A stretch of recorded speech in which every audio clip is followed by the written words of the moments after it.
Es impresionante, hermano. Y él habla como los indígenas de Oaxaca.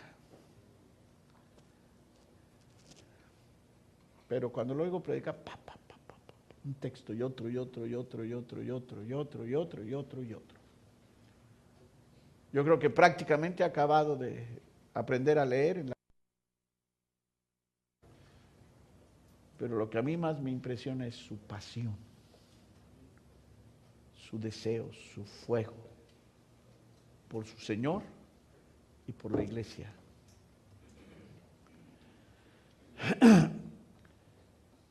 Va a llegar un día de divisiones. Yo anoche te platiqué. Por años fui parte de un minigrupo. Cuando empezó a crecer, las codicias se levantaron, los intereses crecieron, el orgullo apareció y vi a un hijo volverse en contra de su padre, a muerte casi. Cuando Dios libró la cosa, había un siervo de Dios llorando que dijo: la iglesia del Señor no va a ser botín de cualquier ingrato.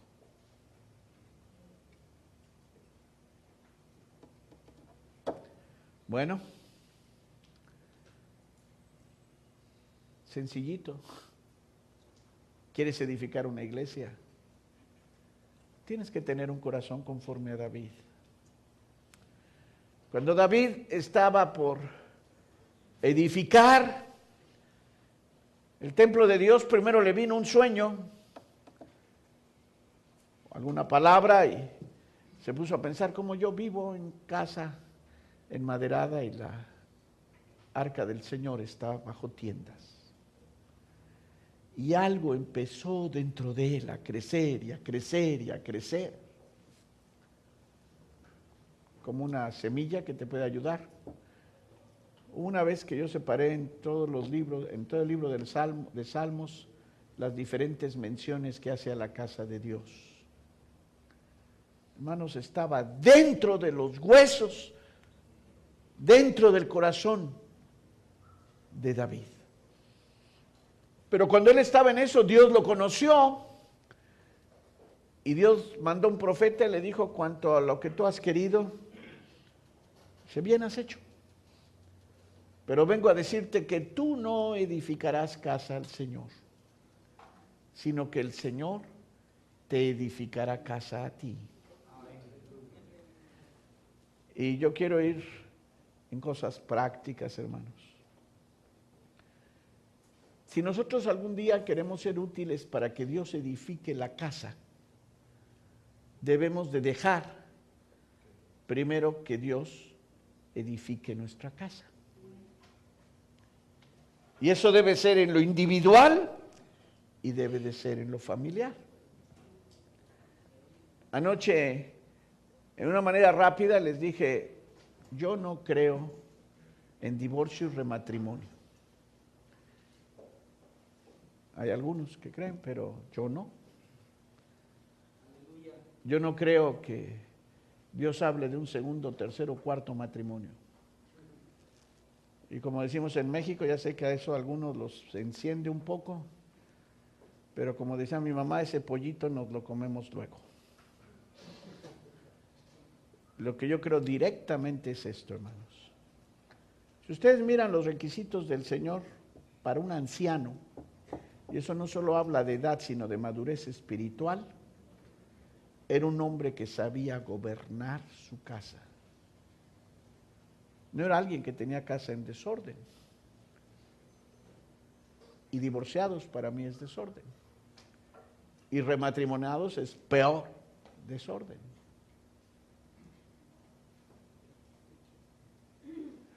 Entonces, Dios le dijo a David: yo te edificaré casa a ti. acabamos de leer en Hechos 20:28, en que Pablo exhorta a los ancianos y les dice, mirad por vosotros. Yo creo, hermanos, que los siervos de Dios son gente que deben de tener mucho cuidado con ellos mismos y con su familia. Para mí, la gente rematrimoniada, no solo en cuanto a situaciones, diré, gubernativas, o no me refiero solo en cuanto a situaciones de desorden familiar, no tienen la capacidad para que Dios deposite en ellos autoridad delegada o autoridad gubernativa. Hay 16 requisitos de los ancianos entre Timoteo y Tito, y 15 de ellos tienen que ver con carácter. Uno de ellos con habilidad. Y el de habilidad es ese. Porque el Señor hace la pregunta en el sentido de habilidad, porque dice, si no pudo cuidar a su familia, ¿cómo podrá cuidar al pueblo de Dios? Porque conozcan el orden o porque conozcan a su Dios. Dios usa un principio, el que es fiel en lo poco, es fiel en lo mucho. El que no es fiel en lo poco, no es fiel en lo mucho. Varón, yo sé que Dios sana, libera, restaura, pero hay ciertos siervos de Dios en que yo les diría, ¿no les da vergüenza decir que son siervos de Dios?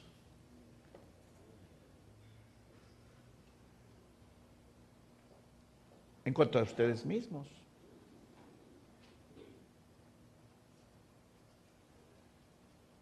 Y pasando de ellos mismos, y ese es tu primer deber, ahorita yo no voy a hablar solo de los ministros, el ministro tiene que tener un cierto estándar. Levítico, y un día, si Dios me permite, les enseñaré o Dios les en alguna manera les dará. Para entrar al sacerdocio, había 12 cosas que eliminaban a uno del sacerdocio. Ahora, cualquiera es pastor. Ya no solo cualquiera es pastor, ahora la moda en algunas naciones son apóstoles y profetas. No se dejan por menos. Yo he visto cartitas o cartas de presentación que dicen apóstol fulano, fulano y fulano de tal. Pero hermanos, yo no creo específicamente en lo que dicen. En la parte norte de nuestro país hay una frase en que ellos dicen, esta gente dice, a cualquier mugroso taco le llaman cena.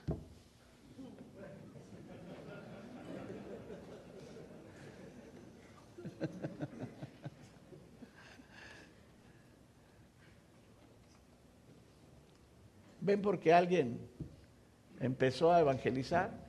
Ese ya es el siervo de Dios. Porque han hecho tal o cual cosa, ya es siervazo de Dios. Porque ya tiene alguna otra posición, ya es el apóstol de Dios.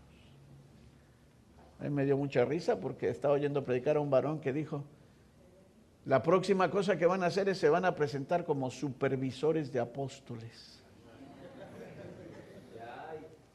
¿Ya? Ya pasó. Hay un libro específico, bueno, el que yo conozco, habla de los apóstoles comunes como apóstoles verticales y habla de los otros como apóstoles horizontales, que establece la comunicación entre los siervos de Dios. Ya no les alcanzó lo que la Biblia pone. Ellos van para arriba y para arriba y para arriba. Hermanos, muchos de ellos no pasan ni el primero de los requisitos que se requieren para tener el sacerdocio, el investimiento de Dios. Pero no solo eso, sino que la Biblia dice, ten cuidado de ti mismo, y ya mencioné. La Biblia, bueno, no mencioné, pero dije de la familia, y la Biblia dice, el que no tiene cuidado de su casa, de los suyos, ¿qué dice? Ha negado la fe y es peor que los infieles. ¿No lo conocen? Yo se los digo. Y les digo dónde está. Algunos creen que el ministerio está sobre la situación de una familia, hermanos. Perdóname. La familia correcta en el orden de Dios es requisito de admisión para que pueda ser considerado con madurez en el sentido espiritual. Y eso, hermanos, con eso, a mí el Señor me mandó a dar de vueltas, porque por años agonicé pidiéndole a Dios que me diera una familia que Él considerara correcta. Y no pienses que estoy en un plan de orgullo o de exhibición. Estoy hablando de las intenciones del corazón. ¿Cómo puedes hablar?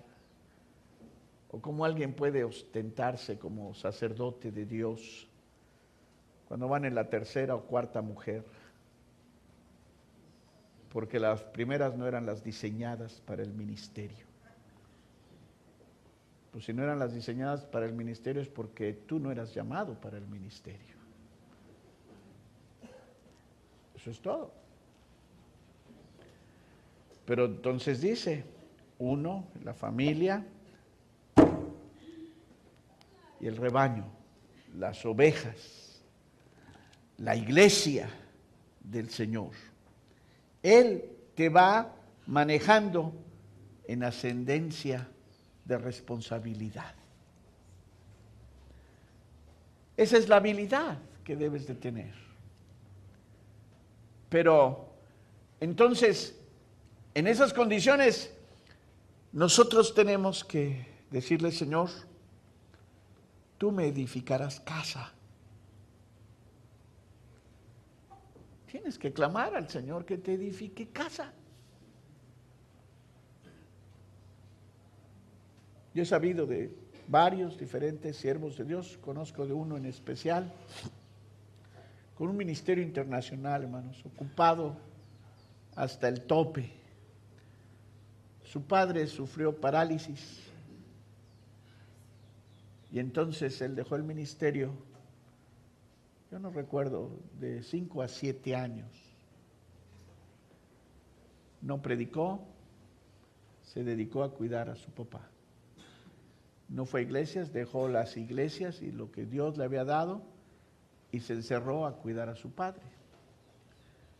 Y he sabido de otros que Dios los ha puesto en momentos críticos a cuidar a su esposa y a sus hijos. ¿Sabes cuál fue la consecuencia de Elí? Elí era el sumo sacerdote.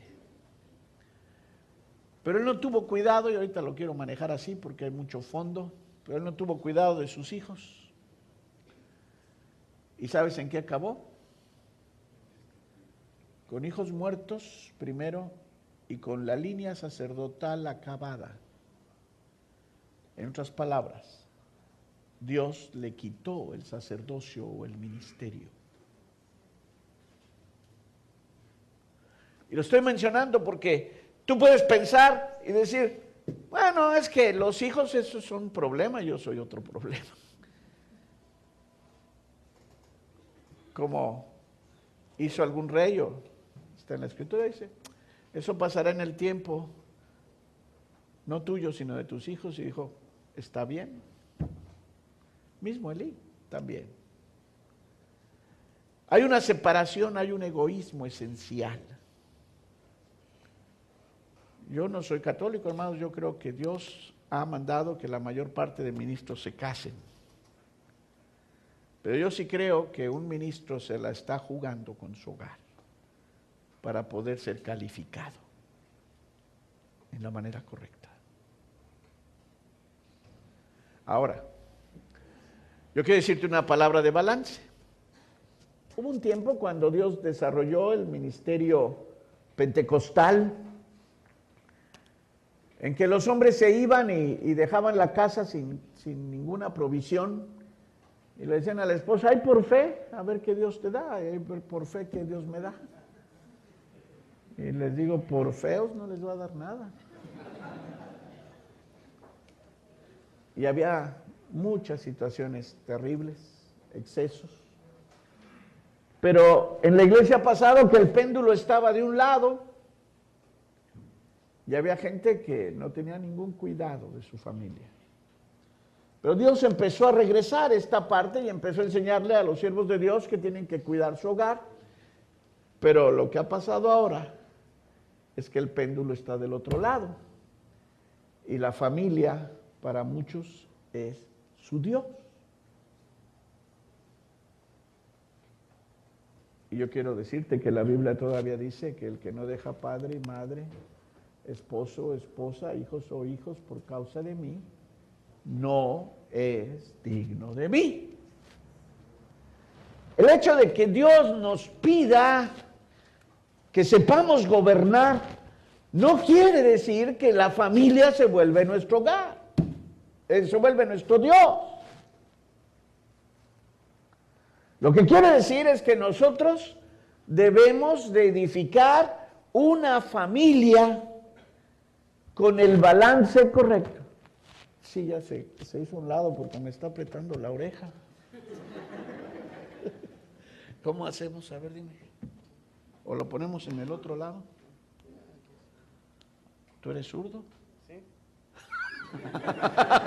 Pero yo soy derecho. Está bien, muchacho.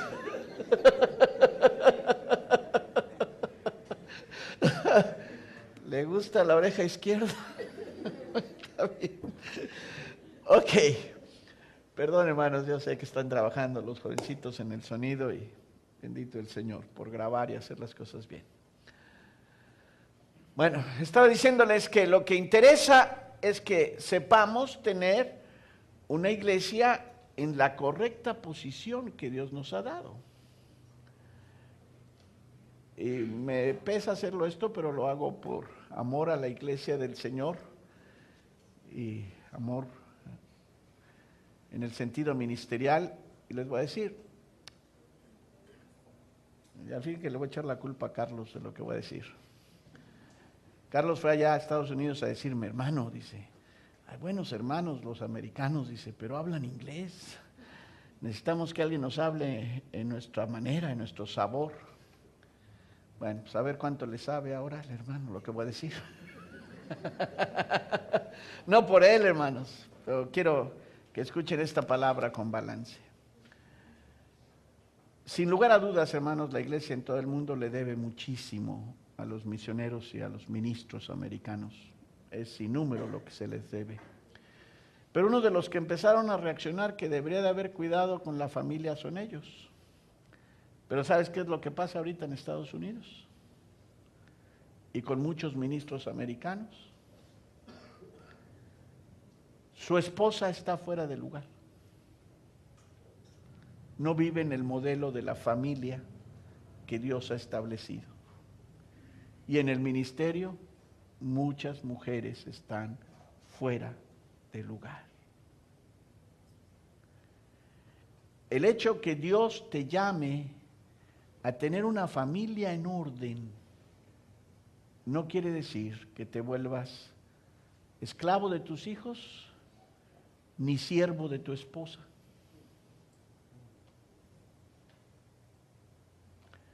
Yo sé que cuando hablemos de servicio hay muchas cosas que decir y es un privilegio del esposo el atender en muchas cosas las necesidades de su esposa. Pero Dios te ha llamado a ser cabeza de tu hogar y ahí hay un balance.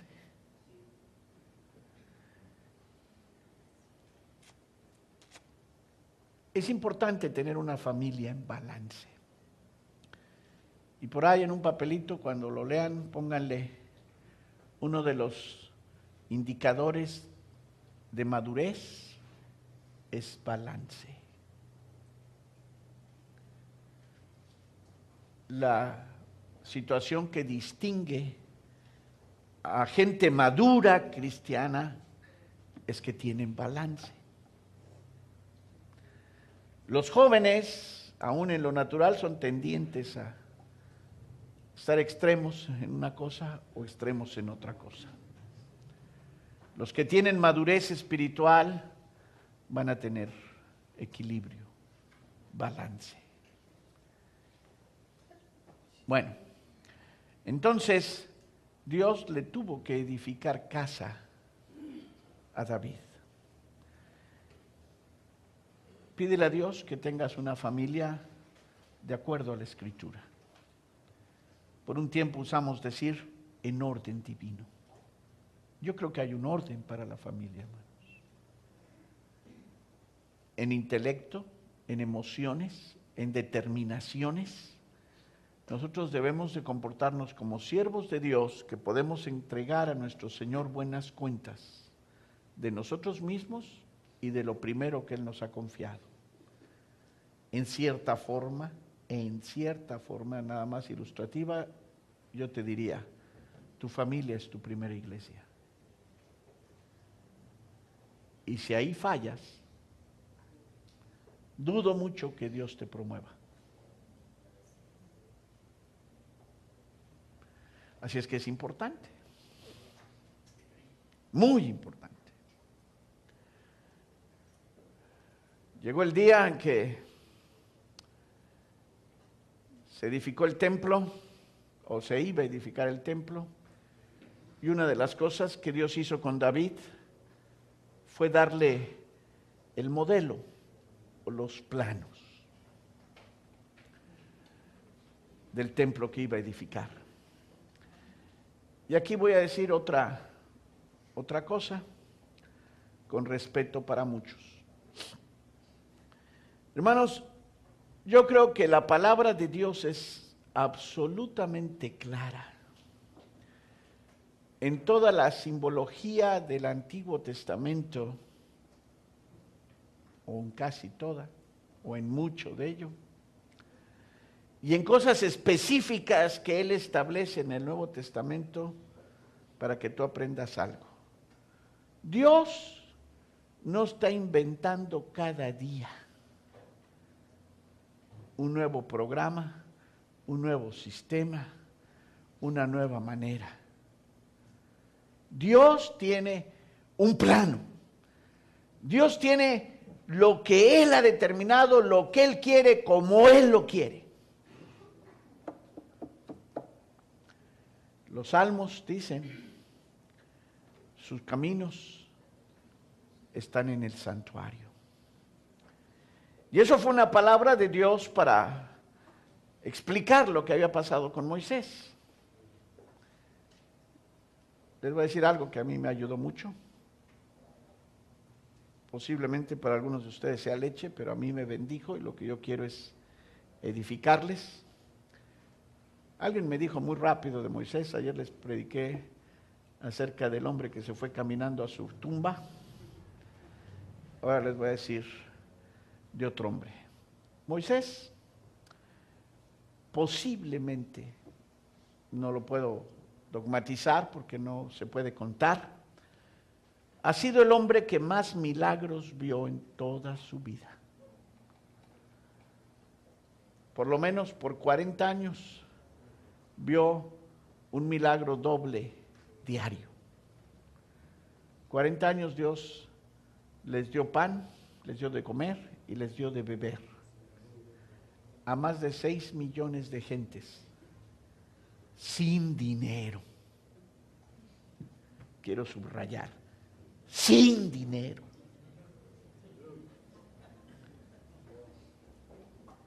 Si no se acuerdan de otra cosa de este mexicanito, acuérdense que les dijo que el dinero en la Biblia es un dios pagano. satánico, al que tristemente muchos siervos de Dios bailan alrededor de él.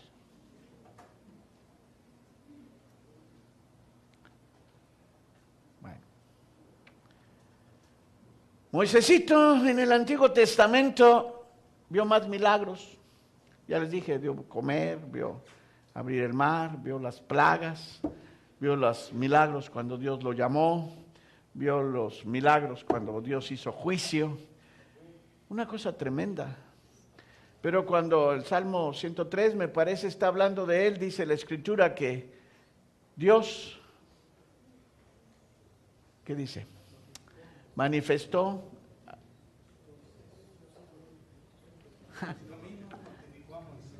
Ok. Sus obras, esta parte. Eso es donde me quedé trabado. Se me hace que ya me empieza a dar hambre, Carlitos.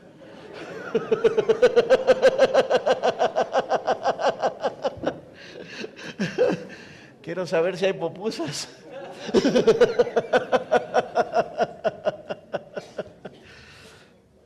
Ok.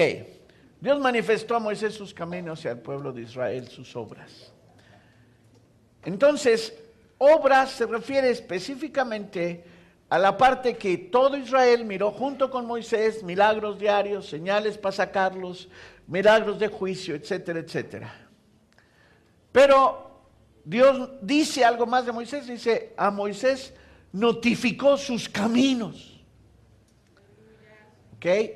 Gran parte de los siervos de Dios, y se los digo con cariño y con respeto, hermanos, y quiera Dios que eso viva, tenemos algo dentro de nosotros que queremos milagros, queremos prodigios, queremos la manifestación del poder de Dios. Y yo creo, hermanos, que tienen su parte. Pero hay algo más adelante. Y ese algo más adelante son los caminos de Dios. ¿Y cómo fue que Dios notificó sus caminos a Moisés? Cuando le entregó el modelo del tabernáculo. Más de 40 capítulos en la Biblia dedicados a eso. ¿Pueden imaginarse en alguna manera la intención de Dios al escribirnos con tanto detalle de eso? Ahora, si tú eres como yo, mis primeras veces yo me lo brincaba porque dije, no entiendo nada. Y como no tengo mente de artista para imaginarme cosas así muy sofisticadas, me lo brincaba. Hasta que llegó mi padre espiritual y me dijo, lo primero que tienes que aprender es que Dios le dio el modelo. ¿De qué? De su iglesia. Le dio el modelo de una tienda física en esta tierra, pero la Biblia dice, en el templo de Dios todo declara su gloria.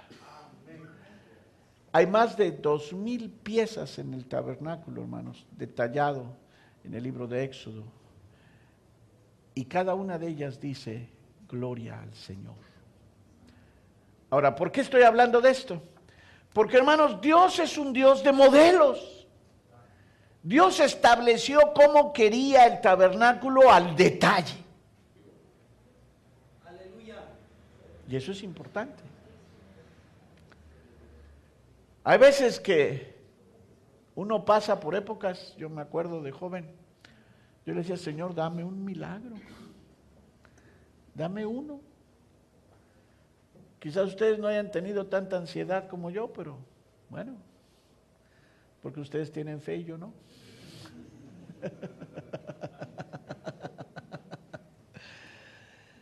Hermanos, yo anhelaba y todavía tengo hambre de ver los milagros de Dios.